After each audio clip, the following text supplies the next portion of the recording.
नमस्कार मित्रांनो, अस्सल हाताची चव या मराठी यूट्यूब चॅनलमध्ये तुम्हा सर्वांचं स्वागत आहे.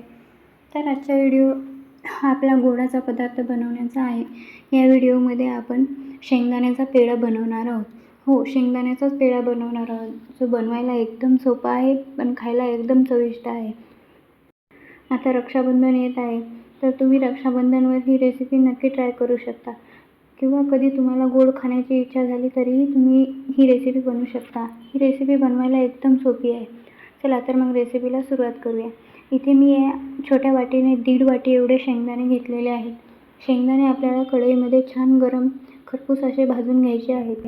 जास्तही शेंगदाणे आपल्याला भाजून घ्यायचे नाही, म्हणजे थोडेसे हलके हलकेच आपल्याला हे शेंगदाणे भाजून घ्यायचे आहेत. गॅसची फ्लेम एकदम मंदच ठेवा.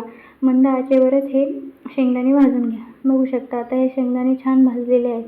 तर शेंगदाणे थंड करून घ्या. शेंगदाणे थंड झाल्यावर बघू शकता याचे साल अगदी इझिली हे निघून जातात. आता हे पूर्णपणे हे साल आपल्याला काढून घ्यायचे आहे. यामध्ये साल ठेवायचे नाही आहेत, पूर्ण साल आपल्याला काढून घ्यायचे आहे. बघू शकता या प्रकारे तुम्ही हे साल पूर्ण व्यवस्थित काढून घ्यायचे. आता एका मिक्सरच्या भांड्यामध्ये हे शेंगदाणे आपल्याला बारीक करून घ्यायचे आहे.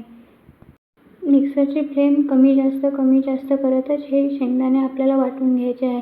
कारण जर आपण एकसारखी मिक्सरची फ्लेम ठेवली तर शेंगदाण्याला तेल सुटू शकते व ते तेलकट होऊ शकते. आता यामध्ये 3 मी इलायची घातलेली आहे. इलायचीने छान फ्लेवर येतो. तुम्ही इलायची पावडरही घालू शकता नंतर, पण अशी इलायची घातली तर ती यामध्येच बारीक होते. बघू शकता रवाळसर असं मी हे मिश्रण वाटून घेतलेलं आहे. आता कढईमध्ये 1 चम्मच एवढे तूप घालायचे आहे. जास्त तूप नाही घालायचे, नाहीतर ते खूप तुपाळ लागते, त्यामुळे 1 चम्मच पुरेसा आहे. आता 1 बारकी वाटी एवढं यामध्ये दूध घालायचं आहे. दुधाऐवजी तुम्ही पाणी घातलं तरीही चालेल, काही फरक पडत नाही, पण दूध असेल तर दूध घाला. इथे जास्त दूध वापरायचं नाही किंवा जास्त पाणी वापरायचं नाही, म्हणजे ते खूप पातळसर होईल. म्हणून 1 छोटी वाटी एवढं दूध घालायचं आहे. आता ज्या वाटीने शेंगदाणे घेतले होते त्या वाटीने अर्ध्या वाटीपेक्षा थोडीशी जास्त आणि 1 वाटीपेक्षा थोडीशी कमी एवढी साखर इथे मी घेतलेली आहे. साखरेऐवजी तुम्ही गूळही घेऊ शकता आणि याचे प्रमाण तुम्ही तुमच्या गोडानुसार करू शकता.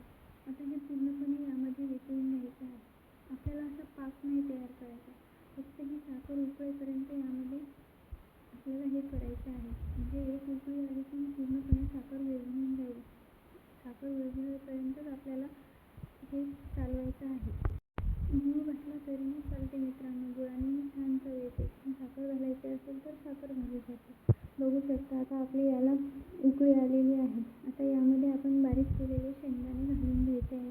पूर्ण शेंगदाण्याचा कूट आपल्याला इथेही घालून घ्यायचा आहे व असं सतत ढवळत राहायचं आहे, नाहीतर कढईच्या तळाशी लागू शकते, म्हणून असं हलवत राहायचं आहे.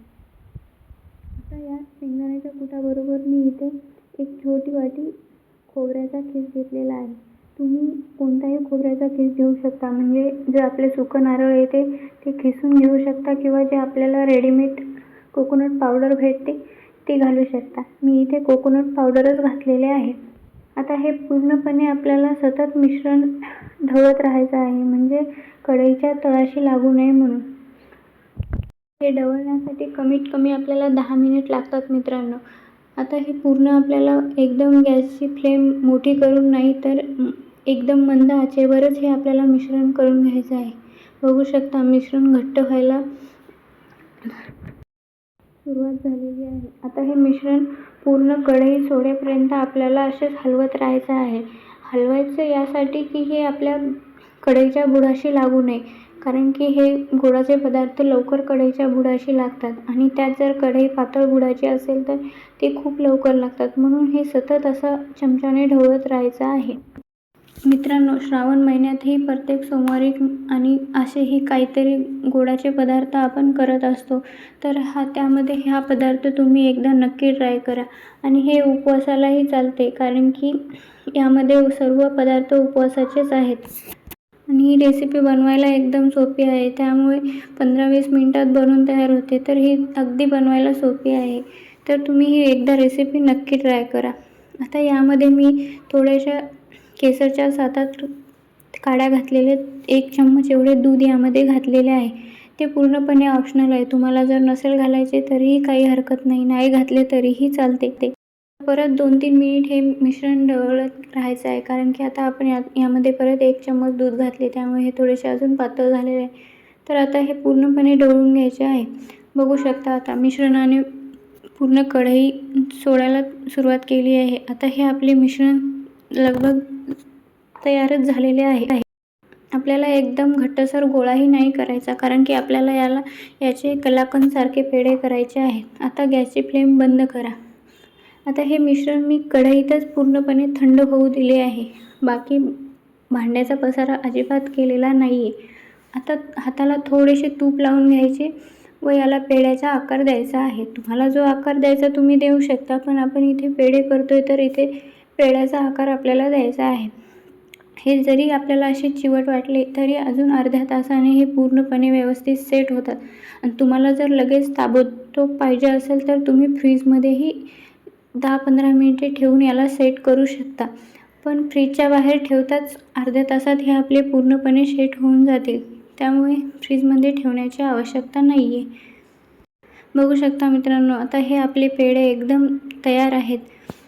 हे पेढे खायला खूप चविष्ट लागतात आणि बनवायला खूप सोपे आहेत. त्यामुळे या श्रावणात रक्षाबंधनला ही रेसिपी तुम्ही नक्की ट्राय करा. आणि असेही कधी उपवासालाही ही रेसिपी ट्राय केली तरीही चालते. मित्रांनो, व्हिडिओ आवडला असेल तर एक लाईक, शेअर, कमेंट नक्की करा. आणि हो, कमेंट करून नक्की कळवा की तुम्ही हा व्हिडिओ कुठून पाहता. नवीन असाल तर चॅनलला नक्की सबस्क्राईब करा. धन्यवाद.